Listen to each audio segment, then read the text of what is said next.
Assalamualaikum teman-teman. Perkenalkan, nama saya Intan Agiliana, NPM 20110600435. Di sini saya akan menjelaskan tentang pengertian hadis mutawatir dan pengertian hadis ahad. Mutawatir artinya berturut-turut atau beruntut. Para ulama menyepakati bahwa hadis mutawatir adalah sejenis riwayat yang disampaikan oleh banyak orang dalam tiap tingkatannya. Meskipun ada perbedaan soal jumlah perawinya, ada yang berkata harus 10 perawi di setiap tingkatan atau 20 perawi, 30 bahkan 40 perawi. Menurut bahasa, kata al-mutawatir adalah isim fa'il yang berasal dari masdar al-tawatur, semakna dengan at-tatabu yang berarti berturut-turut atau beriring-iringan, seperti kata tawatara al-madharu yang berarti hujan turun beruntut-runtut. Sedangkan menurut istilah, hadis mutawatir adalah hadis yang diriwayatkan oleh sejumlah perawi pada semua tabaqat atau generasi yang menurut akal dan adat kebiasaannya tidak mungkin mereka bersepakat untuk berdusta.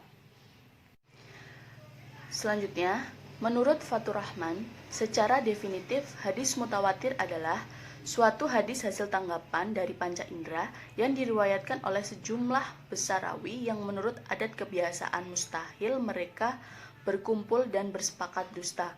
Dalam ilmu hadis maksudnya ialah hadis yang diriwayatkan dengan banyak sanad yang berlainan rawi-rawinya, serta mustahil baginya berkumpul jadi satu untuk berdusta atau mengadakan hadis itu. Pengertian di atas kalau dipecah-pecah akan terdapat 3 syarat bagi mutawatir, yaitu yang pertama mesti banyak sanadnya, yang kedua sama banyak rawinya dari permulaan sanad-sanad sampai akhir sanad-sanad. Umpamanya, di permulaan sanad yang mencatat 50 orang, maka di pertengahan sanadnya sedikitnya mesti 50 rawi, dan di akhir sanad sahabat yang mendengar dari Nabi SAW pun sedikitnya mesti 50 orang. Yang ketiga, menurut pertimbangan akal bahwa tidak biasa jadi rawi-rawinya itu berjumlah bersama-sama, lalu mereka berdusta mengatakan itu sabda Nabi. Namun, berkumpulnya itu dengan disengaja atau kebetulan. Konsep mutawatir ini baru secara definitif dikemukakan Al-Baghdadi. Menurut Al-Baghdadi, hadis mutawatir adalah suatu hadis yang diriwayatkan oleh sekelompok orang dengan jumlah tertentu yang menurut kebiasaan mustahil mendustakan kesaksiannya. Ibnu Sholih mendefinisikan mutawatir adalah suatu ungkapan tentang berita yang diriwayatkan oleh orang yang memperoleh pengetahuan yang kebenarannya dipastikan dan sanadnya konsisten memenuhi persyaratan tersebut dari awal sanad sampai akhirnya. Namun, Ibnu Salah menganggap bahwa hadis mutawatir ini termasuk bagian hadis masyhur.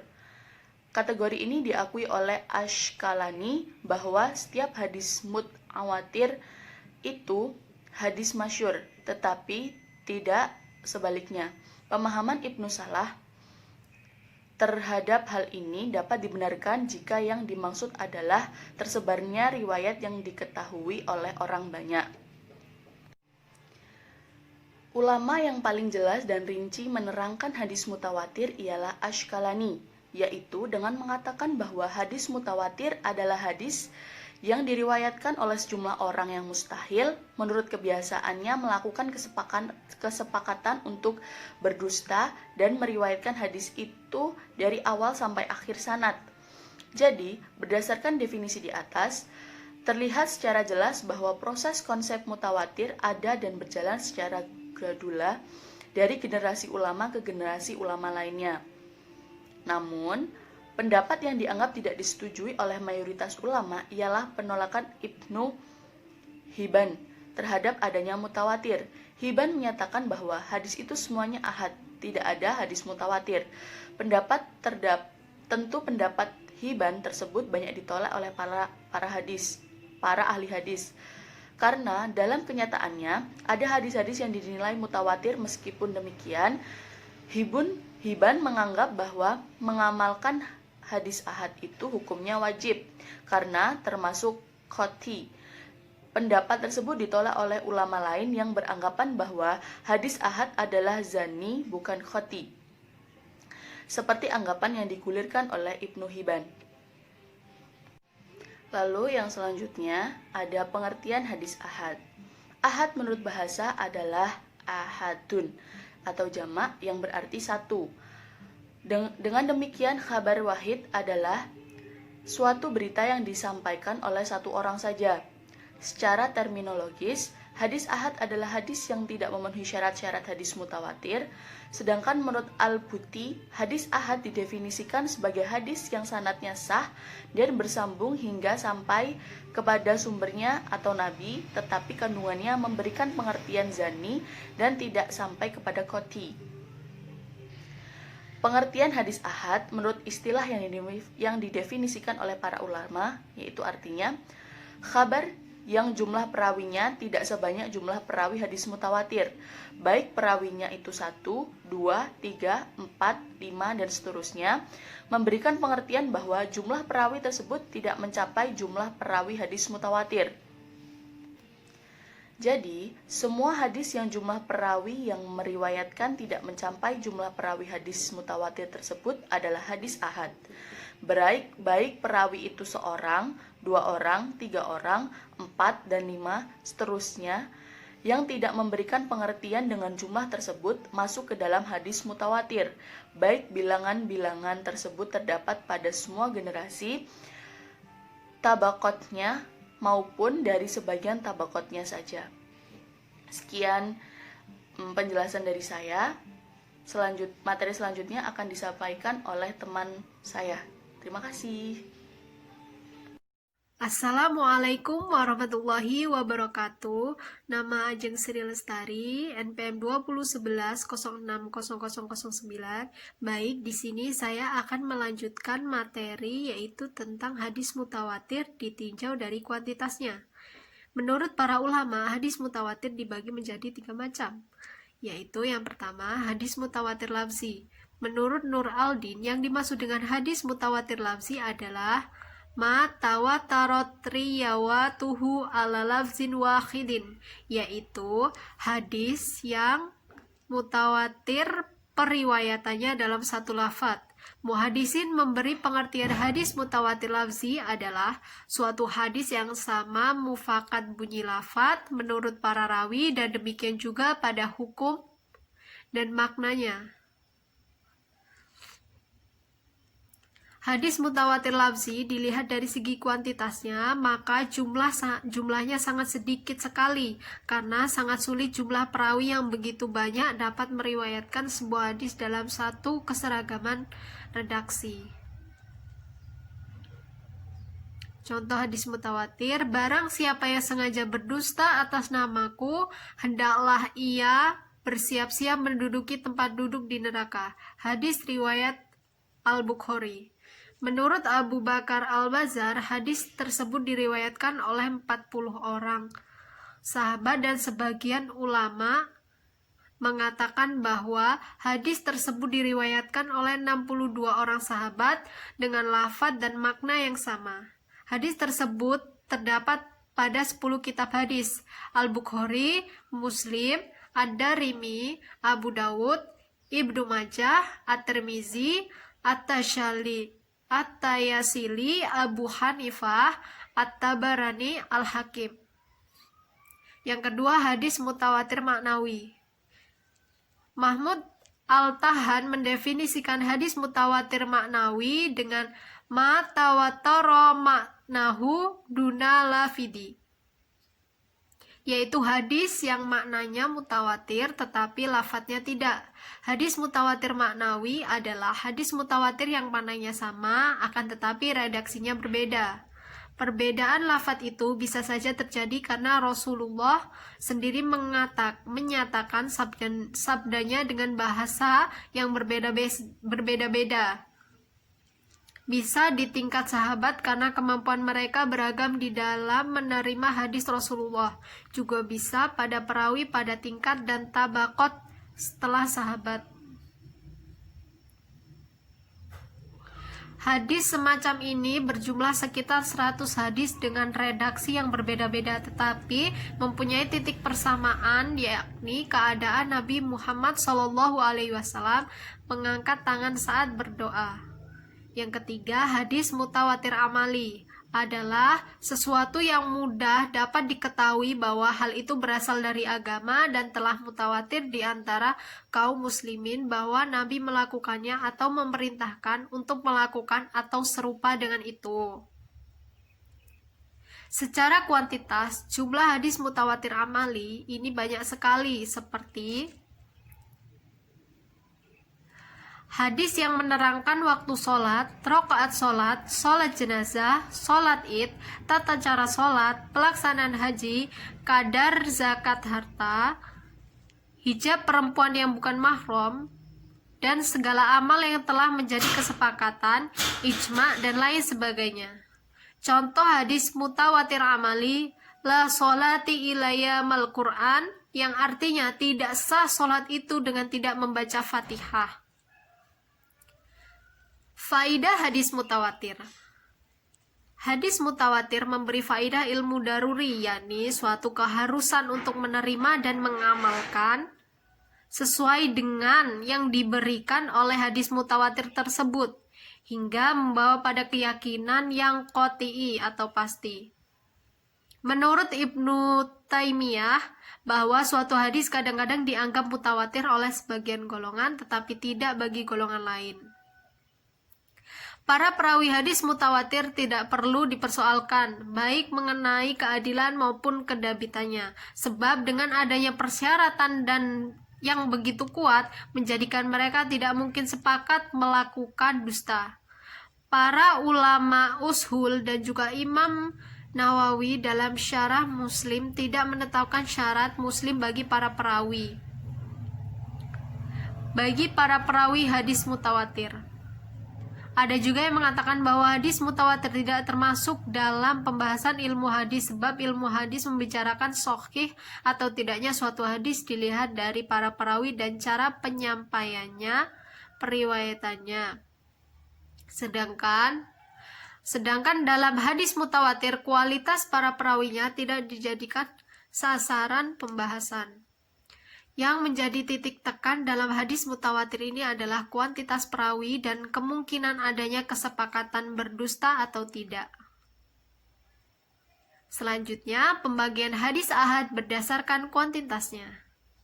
Dalam pengalaman hadis ahad atau khobar, menurut Imam Abu Hanifah ini memiliki syarat diantaranya: 1. Perawinya tidak menyalahi apa yang diriwayatkannya, tetapi kalau menyalahinya maka yang dituntut adalah pendapatnya, bukan riwayatnya. Yang kedua, hal yang diriwayatkan ini bukan masalah umum, sebab masalah umum bahwa seharusnya diriwayatkan oleh banyak orang. Yang ketiga, riwayat itu tidak bertentangan dengan qiyas. Selanjutnya, pembagian hadis ahad. Pertama, hadis mansyur. Hadis mansyur juga bisa disebut hadis mustafid, walaupun terdapat perbedaan, yakni bahwa pada hadis mustafid jumlah rawinya 3 orang atau lebih, sejak tabaqat pertama, kedua sampai akhir. Adapun hadis mansyur jumlah rawinya untuk tiap tabaqat tidak harus 3 orang. Pada tabaqat pertama atau kedua hanya diriwayatkan oleh seorang rawi. Namun tabaqat selanjutnya diriwayatkan oleh banyak rawi, maka hadis itu termasuk juga hadis mansyur. Secara etimologis, mansyur berasal dari kata syahara yashiharu, syahron yang berarti al-ma'ruf baina al-nas. Mansyur juga berarti al-intishar wa al-zuyu, yaitu sesuatu yang sudah tersebar dan populer. Dengan pengertian tersebut, maka hadis mansyur secara sederhana dapat didefinisikan sebagai hadis yang terkenal. Hadis-hadis mansyur ini cukup terkenal di kalangan kaum muslimin, baik dengan sanad sahih atau tidak. Secara terminologis, para ulama berbeda pendapat dengan mendefinisikan menurut ulama usul, hadis mansyur didefinisikan sebagai marwahu minas sahabati adadu la yablugha hada tawasira sama tawatara ba'da sahabati wa man ba'dahum, yang artinya hadis yang diriwayatkan dari sahabat tetapi bilangannya tidak sampai ukuran bilangan mutawatir, kemudian baru mutawatir setelah sahabat dan demikian pula setelah mereka. Selanjutnya yang kedua, hadis aziz. Secara terminologis atau bahasa, aziz diambil dari kata azizun yang berarti jarang ditemukan, atau bisa dari kata azizun yang berarti kuat, syarif mulia, dan mahbub tercinta. Sehingga hadis aziz secara sederhana dapat didefinisikan sebagai hadis yang mulia, hadis yang kuat, hadis yang sedikit atau jarang sekali. Secara terminologis, hadis aziz dapat didefinisikan sebagai hadis yang diriwayatkan oleh dua orang rawi atau lebih dalam satu tabaqatnya. Dapat disimpulkan bahwa hadis aziz bukan hanya diriwayatkan oleh dua orang rawi pada setiap tabaqatnya, yakni sejak dari tabaqat pertama sampai tabaqat terakhir, tetapi selagi salah satu tabaqat didapati dua orang perawi, tetap dapat dikategorikan sebagai hadis aziz. Contoh hadis aziz: la yu'minu ahadukum hatta akuna ahabba ilaihi min walidi wa walidi wan nasi ajmain, yang artinya tidaklah beriman seorang di antara kamu hingga aku lebih dicintai daripada dirinya, orang tuanya, anaknya, dan semua manusia. Hadis riwayat Bukhari.